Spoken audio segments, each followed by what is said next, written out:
Here at SeaWorld, we are not only committed to the men and women in uniform, but to the world we share as well. Now please enjoy Orca Encounter!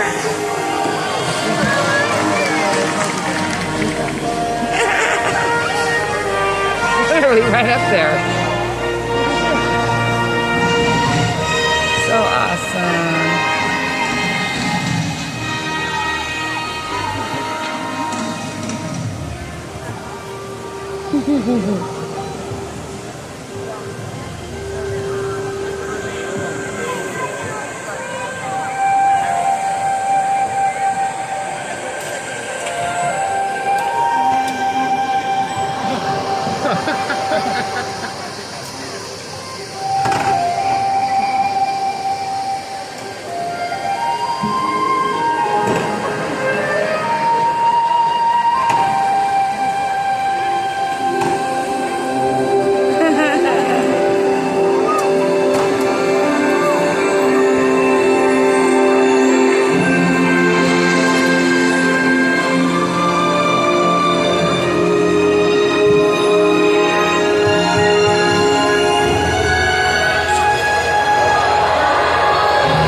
Critical to life on Earth. And there's no better animal to represent the story of the ocean with all its splendor and uncertainty than the killer whale, or as it's scientifically known, the Orcas orca.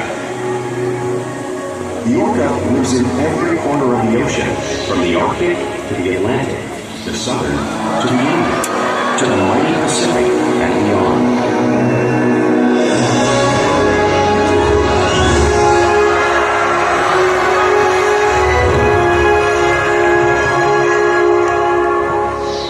This whale's story is the ocean's story, and it is one we all share.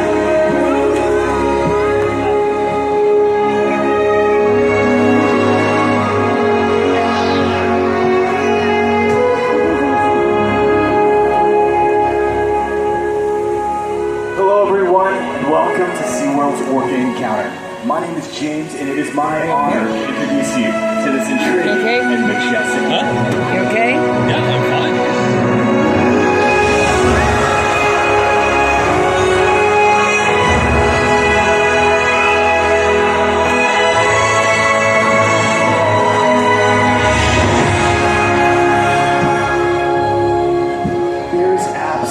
Nothing like seeing a killer whale up close and learning about them and all their natural behaviors. We hope that this Orca Encounter helps you gain a better understanding of these magnificent creatures and all that they represent.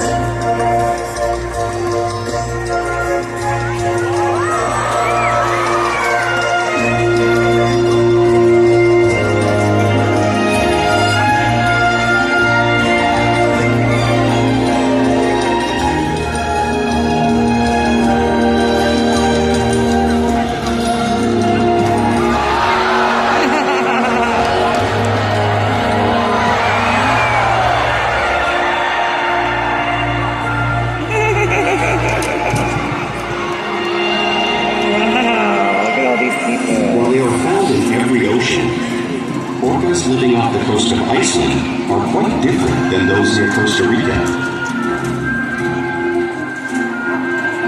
In fact, there are at least 10 types or ecotypes of killer whales. An ecotype describes the differences between killer whale size, physical form, prey, social structure, and habitat.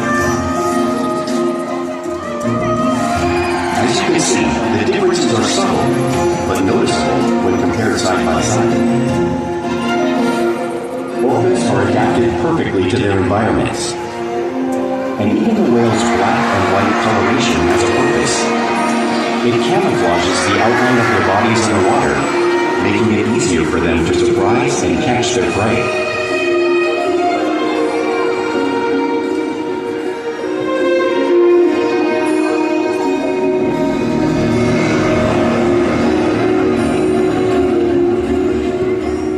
When viewed from above, the black of the whale blends in with the dark depths depths of the ocean.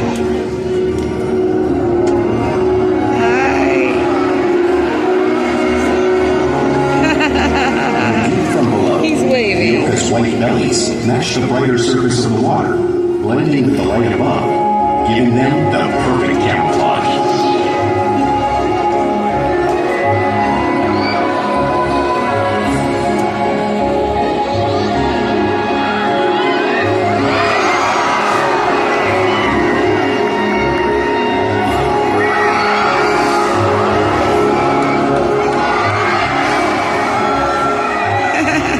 Killer whales truly are a natural wonder.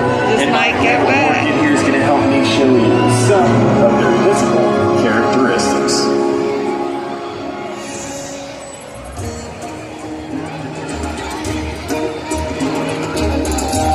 Their blowhole at the top of their head is perfectly designed for getting a quick breath of air at the surface of the water.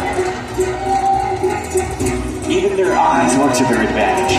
It looks like their eyes are within that white eye patch, but that's just a visual distraction.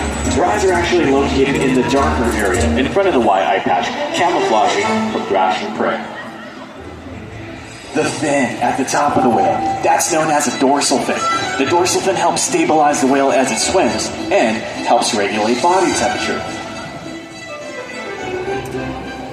The flippers on either side of the whale's body are known as pectoral flippers, which are mainly used for steering and stopping. Each pectoral flipper has 5 bony digits in them, just like the human hand.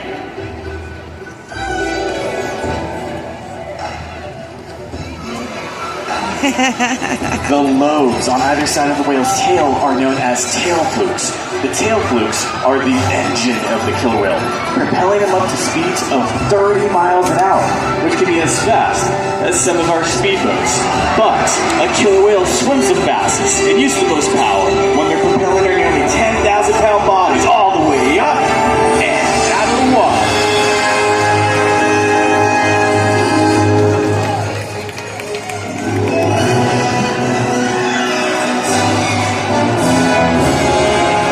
Here he comes.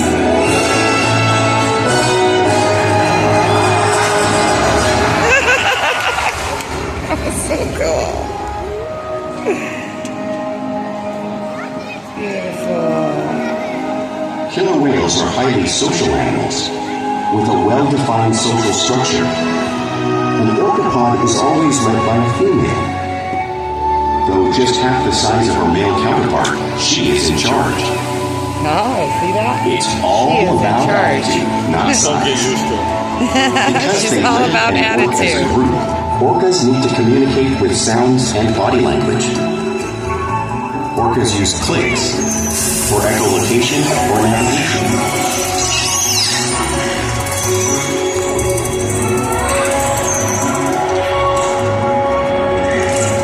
Here he goes, baby. Whistles to socialize in the pod.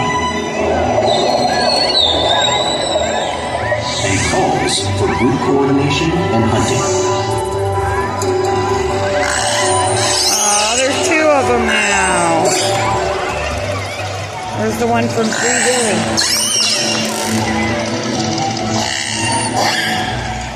Vocal development studies here at SeaWorld show that early on, calves learn vocalization from their mothers.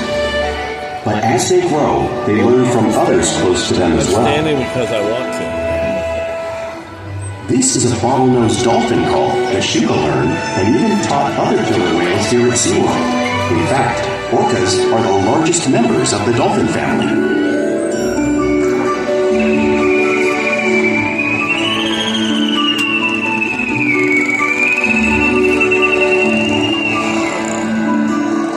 Whales here and in the wild use vocalization to communicate all the time. Like all animals, killer whales use body language as a form of communication.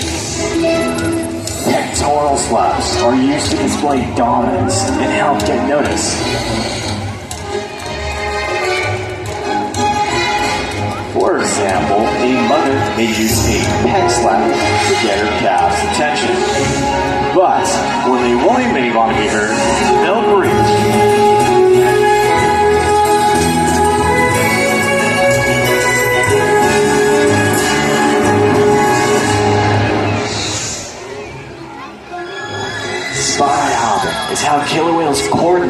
and get a better view of their surroundings when they hunt.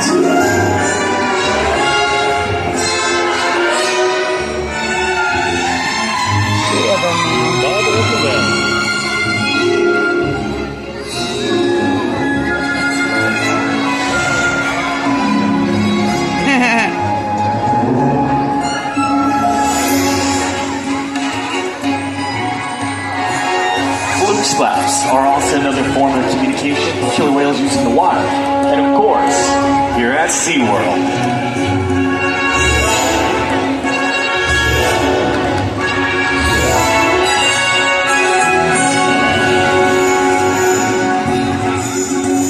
He's a big one.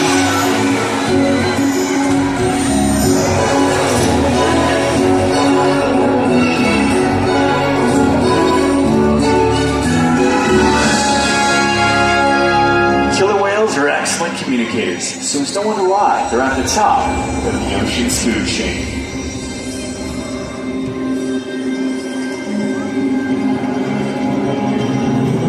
Killer whales work together to rear their young, protect their pod, and most importantly, pursue and catch their prey. Every day they cooperate to survive in the wild oceans of the world. The orca's hunting techniques are as varied as the whales themselves. Norwegian killer whales will circle herring, herding them together. The whales use sounds to coordinate with each other and to disorient the herring. With the fish confused and contained, the whales stun them with their powerful tail flukes, making for an easy meal.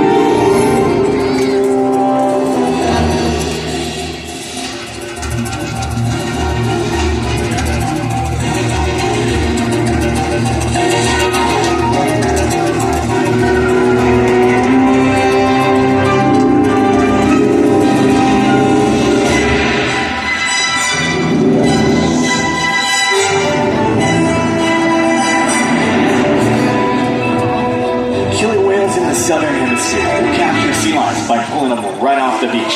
Just like our whales can, just to demonstrate this movement and behavior right here at the front of the pool.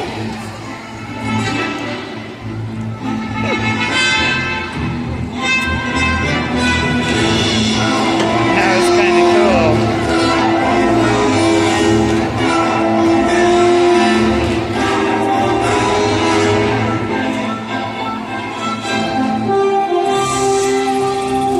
Arctic orcas will actually create waves that'll wash over floating blocks of ice, knocking unsuspecting seals right into the water. Watch as Ulysses demonstrates the same behavior and movement right here around the pool, demonstrating one of the many complex and impressive hunting abilities killer whales have developed around the world. Wow.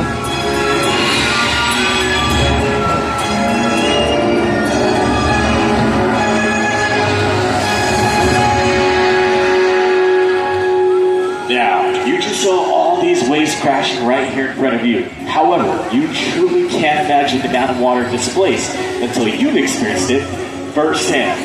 Luckily, we have two brave volunteers here that have volunteered to experience the